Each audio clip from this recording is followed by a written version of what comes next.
The entry on Let's Dance is interesting. Talk about how the song started and was completed with Nile Rodgers' input. A couple things that stood out to me. Started out as a folky piece, Hmm. and then there's a connection to the TV series Peter Gunn in the song. There's a great documentary for Bowie fans that I highly recommend seeking out if you can. It was done by the BBC about 2013. It's called 5 Years. One of the years they look at is when he was making Let's Dance. They had Nile Rodgers on. Rodgers talks about how when he's working with Bowie at his home studio thing in Switzerland or wherever, like near his ski chalet and all that, because he was a very wealthy man. Even before Let's Dance, he was living a comfortable life. Forget Austin Powers, he's the real international man of mystery.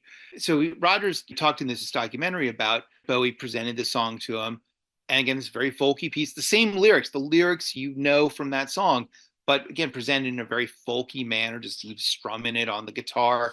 A very striking thing Rodgers mentions is it was a 12-string guitar, but for some reason he only had 6 strings in it for whatever reason. And at first, when Bowie tells Rodgers that he thinks this song could be a hit, Rodgers, who was feeling a little bit uncertain, because again, he thought he was maybe going to be doing something a little bit more adventurous, or what he would perceive as adventurous, and he's being told, no, I want to make a hit. Then Bowie comes to him with this sort of folky piece, and he's thinking, wait, is he testing me? And so he's not sure what to do. He calls some people who he knows who are also friends with Bowie. They kind of reassure him, look, if he tells you that it could be a hit, he really believes it. So Rodgers thinks, all right, how do I approach this? And so he kind of goes back, looks at the chords to go with the song that Bowie wrote, plays around with them to keep the essence of the melody, but maybe give them a little more oomph. He brings in some musicians to the studio in Switzerland, has them record a demo of the song because he kind of wants to see, does this approach work?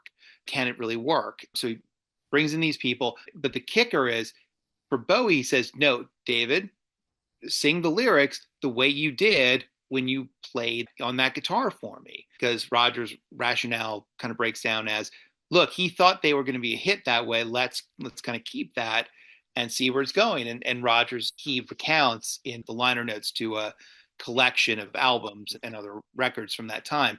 When he heard that demo and he heard the people playing, he realized, yes, this will work. This approach is what will work for the album. So they kind of recorded the rest of the album in that style. When they do the full on recording at that point, they're no longer in Switzerland, they're back in New York, but they added the horns.